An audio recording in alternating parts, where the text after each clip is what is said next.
We should note that with a young quarterback back there, how about this Texas offensive line? There it is. I mean, very clearly holding on to Kirkendall. This Texas offensive line, the same line that gave up 9 sacks against Sioux in Nebraska, they haven't given up a sack tonight. Down toward 3 minutes.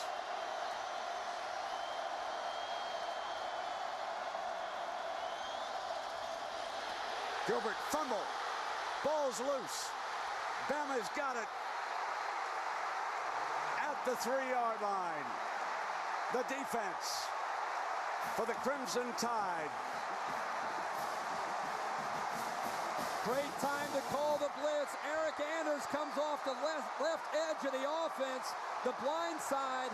And just when I said they haven't given up a sack, Alabama dials up the blitz, and Anders makes it home, his 6th sack of the year. Upshaw recovers it. Anders coming in unmolested, and Gilbert never felt it. The young man, by way of San Antonio, Texas, lights up the Longhorns in the final 3 minutes. He's played a brilliant football game. Anthony Hargrove hobbles off, left leg injury, and a 3rd down play on the way for the Colts at the New Orleans 31, down 7. I'm going to say this, 2 weeks ago, the Jets, you kept blitzing, it cost you. If I was the New Orleans Saints, I would not blitz him. I would put the extra guys in coverage.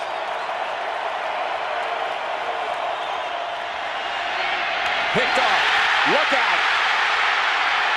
Gets past Manning, and it's Tracy Porter taking it all the way. Touchdown, New Orleans.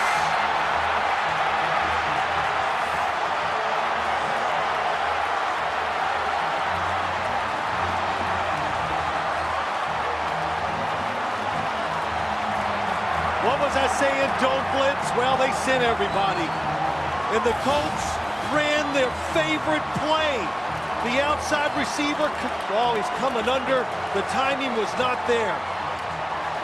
And Tracy Porter, the quickest, fastest defensive back for the New Orleans Saints. What a play. How about Tracy Porter? He had a pick 6 here in the regular season. He picked off Favre last week on what might have been the last throw of his legendary career. Gets Favre in the championship game. That was 2 weeks back. And Manning tonight and returns at 78 yards. So Greg Williams went to the blitz one more time, and watch how they play the 2 wide receivers on top. They stack them, they pass it off, and Tracy Porter gets the second receiver, sits right on it, and then it reacts and goes underneath. 3 minutes to go. Look at the Saints sideline. You can imagine what it's like down in the French Quarter. We'll be right back.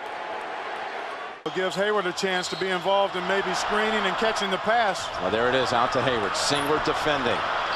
10 seconds to go. He wants to drive behind the back. On the baseline, fadeaway shot off the rim into Zubek's hands. 3.6 seconds. Well done. Good shot for your best player. You got it on the rim. And 3.6, you're able to foul, and that would still give you time to maybe have one more possession. Good defense by Singler, moving his feet, not fouling. Challenged by Zubek. Well, that's good all the way around, and it was right on line. Right on line. Terrific job by Gordon Heyward to jump stop and then lean back.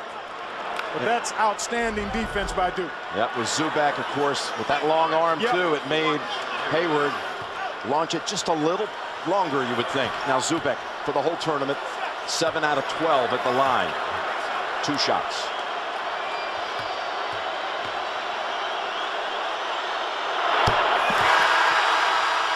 His father, Paul.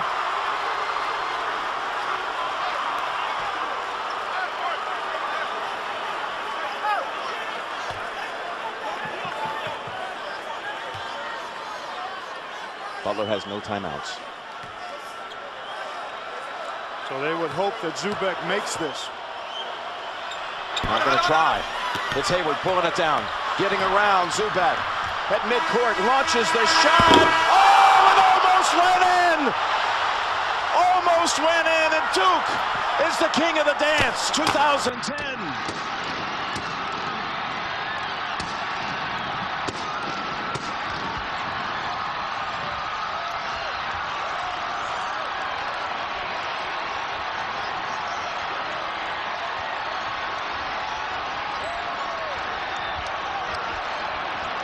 Defensive rush. Taves won it from Carter. Wound around by Sopel, chopped further by Madden. Taves tried to play it ahead. Nudged it on and into the zone where Hossa has it. Then Taves, then Hossa, taken out of the play by Pronger. Help came from Giroux, stopping it as Sopel. Dropped it behind to Hossa. Hossa again turning to the outside, flicked it further. Taves tried to get there, could not. This instead is Carl. Laid one along that's away from Hossa, regathered by Chalmerson. Nice play there by Carter, lifting up the stick of Taves. Jonathan Taves defended again by Carter. Coming by is Kopetsky to take his man out. It's rolled past Sopel, but plenty of help from Hossa. Chalmerson again with it for the Blackhawks. Into the glove of Sharp, who's able to carry back and spirit it along to the corner. Taken there by Pau. Another change for Chicago. Laid around for Timonen. Helped on out to Gagne. Chipped on back as far as Nick Boynton. Circle to circle across to Campbell again. Lays it on free to Kane. Patrick Kane moves to the outside, spins. He's got Campbell in front, and he tried to jab it there, but it went wide. And around it's flicked by Ladd, and then went off of Coburn. On back to be taken by Campbell. Here's Campbell handing on to Kane again. Lots of head fakes there, trying to shake Timonen. Threw one in front. Oh my, it rattled around, and it kicked on back, and they score! We saw no light, we saw no signal, and we're not sure if they've set a signal of a goal yet, but they are celebrating at the other end of the ice. What chaos! We have not seen a signal of goal from the referee yet. Patrick Kane with the shot. Oh, that puck is in. It's stuck in the...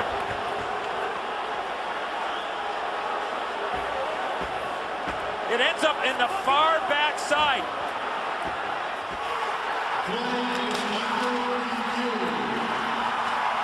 Word has gotten to the Blackhawks what you have just seen.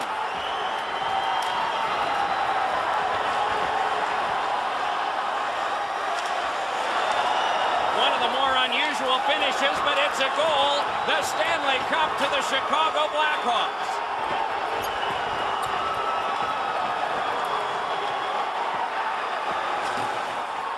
Patrick Kane let the shot go.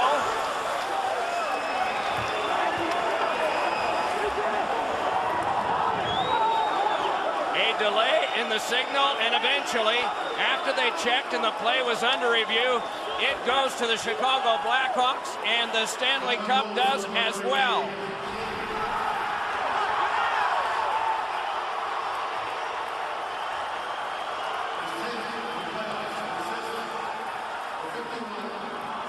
Kane is there. He feels it's in. He's in the process of celebrating. No light, no signal just yet, but it is in fact over that line, and the Stanley Cup has been won by Chicago. As you see how this all happened. Well, why not? Why not a chaotic finish to all of this? A sad time for the Philadelphia Flyers as they wait for the traditional handshake. A joyous time for the Blackhawks. For the first time in 49 years, the Stanley Cup will come to Chicago. Rondo will inbound. Still plenty of time remaining. Here's looking for an opening. Wallace puts up the three. It's good! Wallace from downtown, and it's a three-point game. Doc Rivers so good at designing plays out of timeout. Great patience by Pierce, allowing the play to develop. Rasheed Wallace has made some huge plays tonight.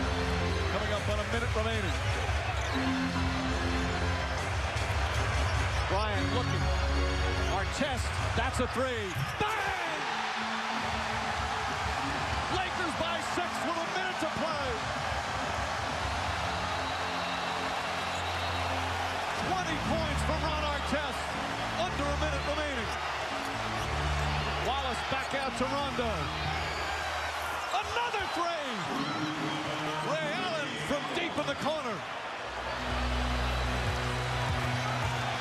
drives. Rondo trying to knock it away. 3 consecutive three-pointers here in the final 90 seconds. And why aren't they matched up? Why is Rondo on Lamar Odom and Pau Gasol? Bryant for 3. Won't go. Gasol, the rebound. Kicks it back out to Bryant. Drives to the basket. And he's fouled. A blocking foul on Wallace. And Bryant will shoot 2. Timeouts remaining. Either team with a foul to give. Some big shots down the stretch. How about Ron Artest with his second three-pointer? And how about the trust? Bryant makes the play. Instead of trying to go for the home run, takes the double team and gets the ball to Artest, and he does the rest. And you got to be happy for Ron Artest. Bryant knocks it down. Artest had his highs and lows during the course of the regular season and even in the playoffs. But he's come up with some huge performances. First, remember, in the conference finals against Phoenix, he had that tip in the follow to win Game 5, then had 25 points in Game 6. From Aubrey Huff.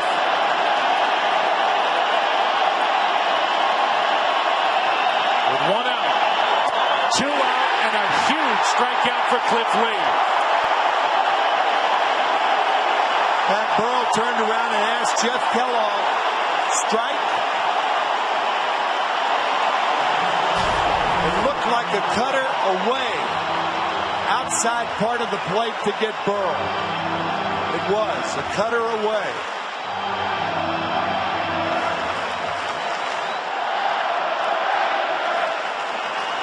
Two more strikeouts for Burrell tonight. Bruce Bochy stuck with him. In fact, he used the bunt with Aubrey Huff to set up the opportunity for Burrell, who could not come through. Now it's Renteria right on top of the plate. Ball 1 up. Renteria's bounced into a double play, popped up. Burrell has struck out 10 times in 12 at-bats in this World Series.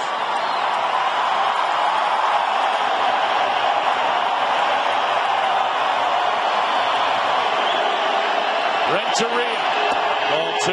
Now you don't have to throw Renteria a strike. He's a much more dangerous hitter than Aaron Rowan, the on-deck hitter. And you do have first base open, and I think that comes into play right now. If you're Renteria, you may think about going out of the strike zone to pick up an RBI. He's a good bad ball hitter. The 2-0 is hit high in the air to left center field. Back is Murphy on the run. 3-run home run, Renteria. And a 3-0 San Francisco lead in the 7th.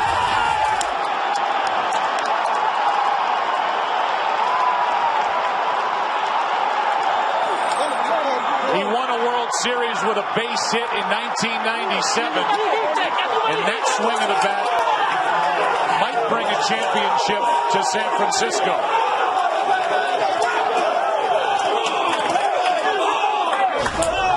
Burrow, you can understand pitching to him.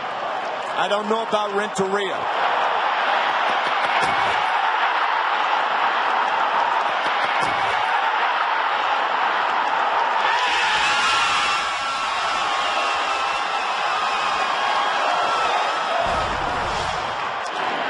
Now Rowan flies one into right. A long run for Cruz, and that ends the inning. But big damage is done. Edgar Renteria, who homered in the 5th inning of game number 2, shoots one out of here into left center field in game number 5. Delivery was up, and Edgar Renteria took care of it.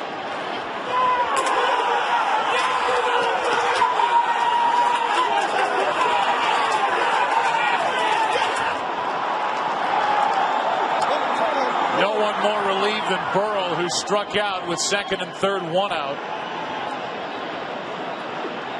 Renteria picks him up.